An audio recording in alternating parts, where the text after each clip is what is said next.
I'm Ozou'ne Sundalyah. Welcome to another in the series, The Ozou'ne Way.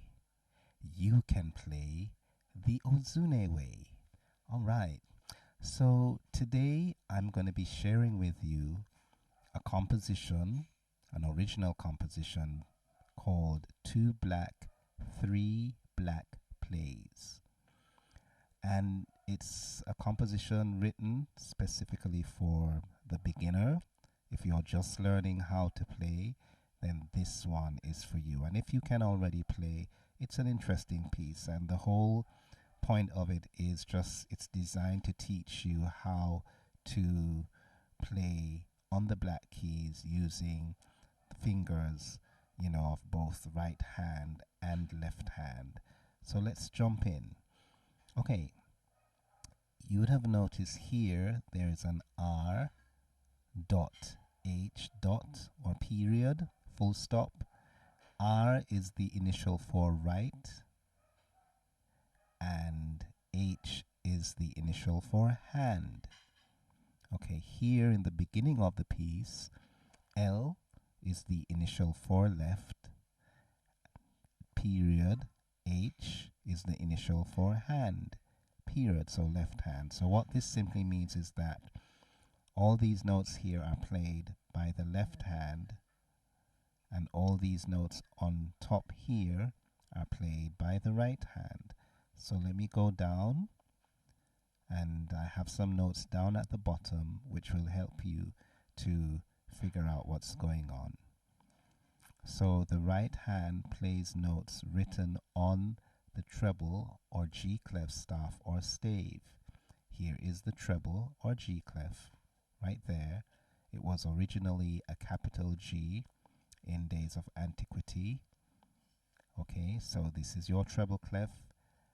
That little, what you call it there, actually in principle circles the second line, and the second line of the treble clef staff or stave. The stave has five lines and 4 spaces, and the lines are counted from the bottom upwards: 1, 2, 3, 4, 5. I do have another video that goes into that in full details. Okay, so the second line is the G line, and then for the left hand plays notes written on the bass or F clef staff or stave. And here the bass or F clef, this is your right here, that's your F clef, which was originally a capital F, Old English, of course, many moons ago. Yeah, and so this is the bass clef on the staff or stave, and it's customary 2 dots which covers the 4th line. 1, 2, 3, 4, 3. That's the British in me. It's 3. 1, 2, 3, 4. Okay, and if you count from the top line, which is line number 5, you'll realize that it's the second line down from line number 5. So it's pretty easy to remember stuff. So on the treble clef, it's the second line upwards. Okay, first line, second line upwards is the G line, and from the bass clef, from the 5th line to the second line downwards, which is the 4th line, 5 and then 4, that's the F line. Okay, so here are some notes written or notated on the bass clef staff or stave. So these obviously, as indicated before, would be played by the left hand. Now I'm thinking that you should see some numbers underneath some of these notes. This is a bass clef note, the left hand notes, and you should also see some numbers here over the right hand notes, or notes played with the right hand on the treble clef staff. So those numbers are actually fingers. Okay, the fingering that you would be using to play all those various notes. So fingers for the right and left hands are numbered as follows. Okay, so here we go. So the thumb is number 1 for both right hand and left hand. Okay, the index finger is number 2 for both right hand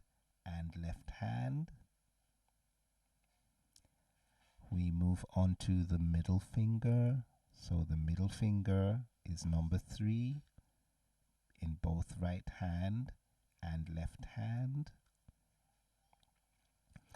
The ring finger is number 4 for both right hand and left hand.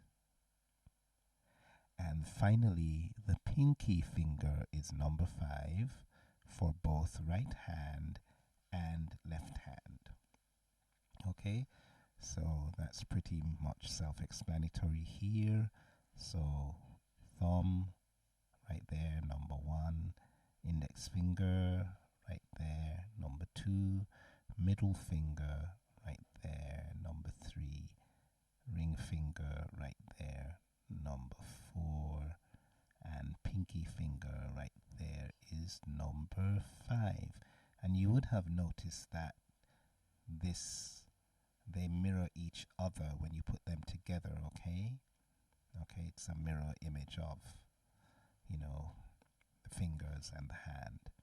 All right, so we're gonna go on now. I want to just go over the signs here. So the 2 dots are repeat signs. These 2 dots right there and right there. This is your double bar. Okay, once there's a repeat sign, there's always a double bar to begin with and a double bar to end. Okay, to end the repeat sequence, that is. So here we go. The 2 dots are repeat signs again, right there on the bass clef, right there on the treble clef. Okay, and so what will happen is when this passage is being played, or these 4 bar phrase, 1, 2, 3, 4 bar repeat phrase, you're going to play here, here, here, here. When you get to here, you simply repeat here, here, here, here, here, here, here, and then you continue. This is going to be the right hand continuing, then it goes down to here, continuing, continuing, and then of course when you get here, there's another repeat 4 bar phrase, 1, 2, 3, 4, and incidentally a bar is what's inside here. So what's inside here is referred to as a bar or a measure, and these lines are dividing the bars or the measures into equal numeric value. So everything here has to be equal to 4 counts. Okay, and we're going to get over to the note symbols over here in a minute. Okay, so don't worry, I'm not going to leave you behind. This sign here is known as a rest. It's a rest, and this rest belongs to this. It's actually referred to as a whole note rest. It's hanging on the 4th line of the staff, bass clef staff, and the same thing with the treble clef staff. So once there is a whole bar that has no music in it, nothing, it's referred to as a rest, and we always use a whole note or semi-breve rest by default. I think I've pretty much covered everything here. So yes, I have. Okay, so now let's go over to note symbols and their names. Okay, the first note that we're gonna be looking at is referred to as a quarter note, which is an American name, quarter, or they say quarter note. Okay, and the English name is crotchet. Okay, and the next note, well, let's just show you right here. So this is your quarter note. All of these are quarter. Notice that the head is solid, it's black, and it has a stem. The stem can go either up or down. So here's an example. This is going down. When the stem goes down, it's on the left side. When the stem goes up, it's on the right side. Now the basic rule for stems going up and down is simply this. If it's above the 3rd line, then the stem goes down and the stem is written on the left side going down. If the note is written below the 3rd line, then the stem goes up on the right side. If the note is written on the 3rd line, then you have the option of the stem going up on the right side or down on the left side once it's on the third line. That's what the general rule says, and this is applicable for both bass clef and treble clef at this stage. Okay, see, this is now your half note, and the half note is a hollowed head, has a hollowed head, so it's not solid like the quarter note or crotchet.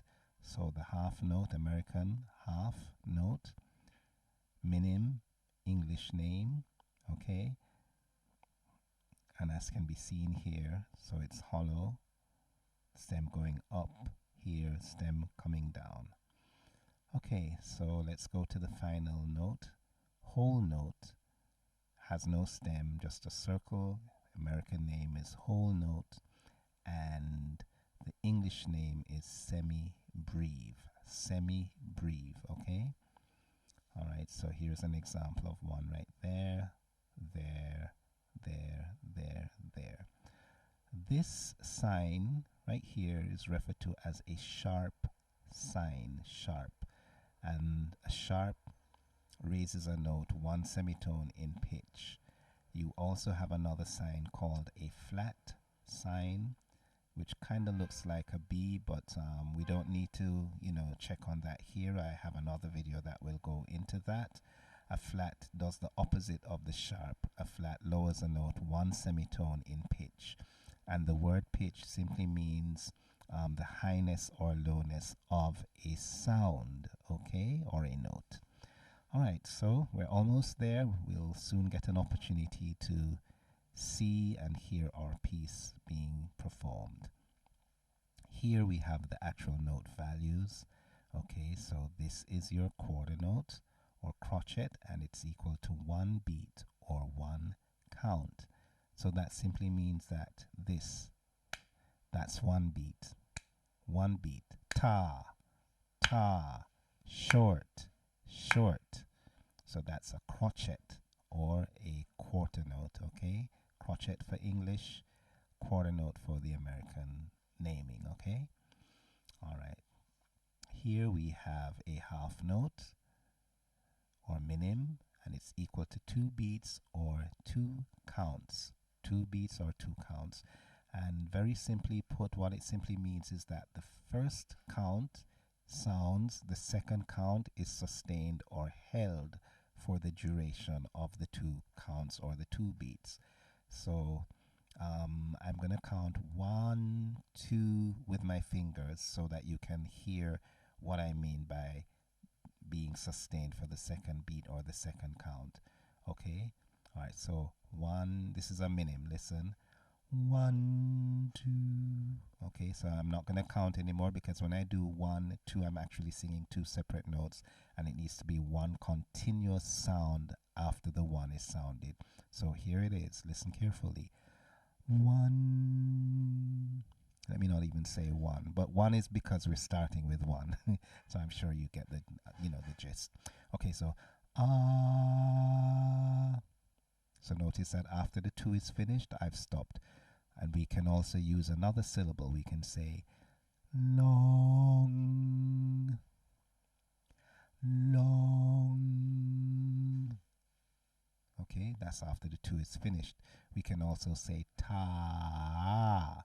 Okay, so that ah, that's T-A-A hyphen ah. So the ah is joined to the ta. Ta.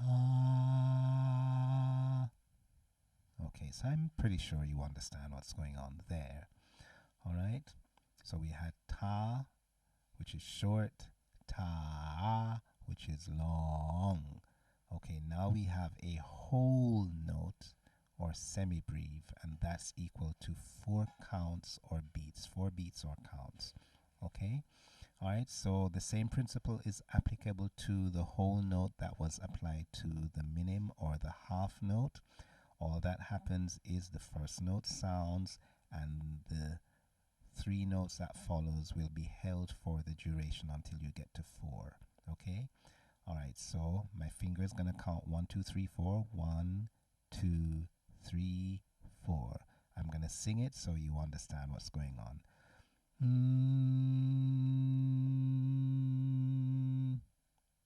Okay. Mm.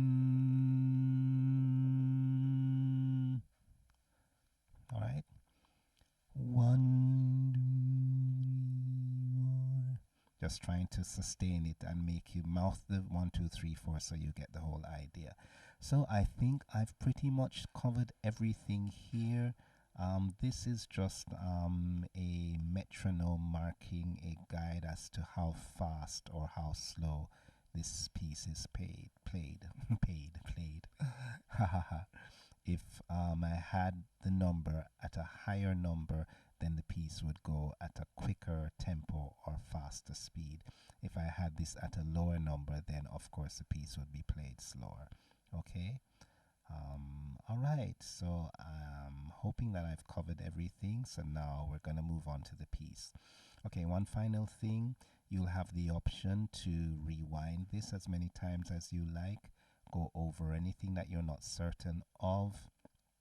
And hopefully you'll be able to figure out everything. I have a virtual keyboard that is here at the bottom, and what will happen is as these notes play, you'll actually see the notes here on the virtual keyboard exactly where you're to play them, and these numbers underneath the notes, they're the fingers that you'll be using to play the corresponding notes. Okay, so LH simply means finger number 3, finger number 2 plays that note, finger number 3 plays that note, finger number 2, etc. When you get to the right hand here, finger number 2, then finger number 3, finger number 2. Let me just point so you can see what's going on, and so forth. So it's pretty much self-explanatory. These are bars, measures inside here, and everything has to be equal to 4 counts in all, whatever you put in here. So this is a 4-beat note right there. All of these, the first 4, 1, 2, 3, 4, these are all 4-beat notes or 4 counts. Here we have 2 beats right there. Then we have another 2 beats right there. And then that's here and here. Then here we have 4 single beats. 1 count, 1 count, 1 count, 1 count. So that's 1, 2, 3, 4, 1, 2, 3, 4, and then back to a 4-beat note. So it's pretty simple. Once you set the tempo, 1, 2, 3, 4. 1, 2, 3, 4. 1, 2, 3, 4. That's what would be happening. Those notes would be played and held for 4 beats. Then this one would be 1, 2, 3, 4. 1, 2, 3, 4. Then 1, 2, 3, 4. 1, 2, 3, 4. Okay, so without further ado, do enjoy. This is me, Ozou'ne Sundalyah, the Ozou'ne way. You can play the Ozou'ne way. Enjoy.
Yes, and so I'm hoping that you enjoyed that.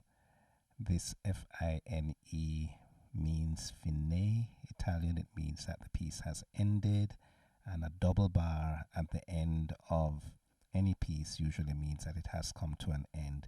So even though the repeat signs are there, it had already repeated, and so it's now at the end of the piece.